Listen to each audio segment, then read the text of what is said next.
Monsieur et Madame Le Potier, je crois que vous détenez un record assez exceptionnel. Vous avez fait 37 voyages avec Tellier Voyage. Faire 3 par an. Donc Tunisie, Maroc, L'Écosse, l'Irlande, l'Angleterre, la Belgique, Autriche, Slovaquie. Ne pas s'embêter à chercher un camping le soir. puis toutes les formalités, assurances. L'organisation est prévue, donc c'est plus facile pour nous.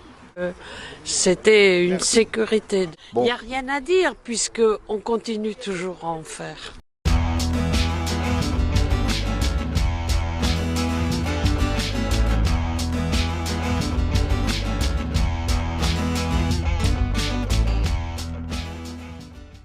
Madame Le Potier, je crois que vous détenez un record assez exceptionnel. Vous avez fait 37 voyages avec Tellier Voyage. Avec Patrick Tellier.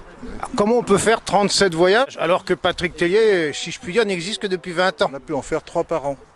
Il y a eu des années où on en a fait 3. Alors vous avez fait un peu tout le catalogue, parce que ou peu s'en faut, non? Non, oh, loin de là, loin de là, loin de là. Parce qu'il y a des voyages qui existaient au début, qui n'existent plus maintenant. On peut dire que tous les premiers voyages, nous les avons Qu'est-ce faits. qui motive une telle fidélité aux voyagistes? D'abord, ne pas s'embêter à chercher un camping le soir.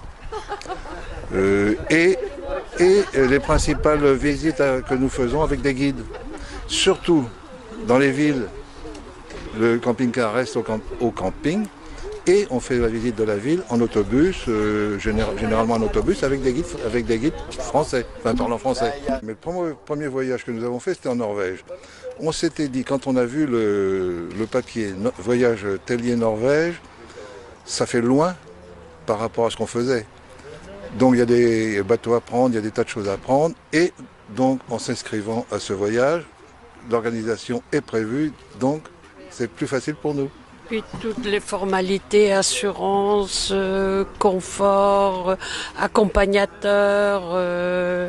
C'était une sécurité déjà. Alors, je me suis laissé dire que sur les 35 voyages, ou 37 précisément, une quinzaine ont été accompagnés par le patron lui-même, Oui. Patrick. Oui. Ah, dites-nous, résumez les destinations principales que vous avez faites. Bibi, Turquie, donc Tunisie, Maroc, 3 ou 4 fois le Maroc, différents circuits au Maroc. Hein. Ça n'a jamais été les mêmes. Lofoten, Norvège, Lofoten, Cap Nord, Cap Nord, l'Écosse, l'Écosse, l'Irlande, oui, l'Angleterre. Sud, Belgique. Autriche, Slovaquie, au début la Slovaquie.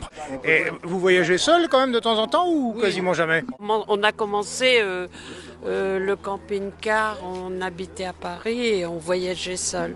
On a fait la Yougoslavie et puis l'Espagne, l'Italie.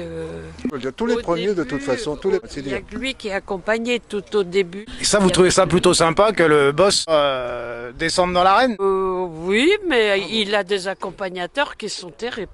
Ils sont très bien aussi. Ah oui. Il Bon. n'y a rien à dire puisque on continue toujours à en faire. Alors quel est le prochain voyage? On ne sait pas. On sait pas. Il y en a un qui serait bien, qu'il a prévu l'année prochaine, les Pouilles. Ça, c'est un truc qui me tente depuis longtemps.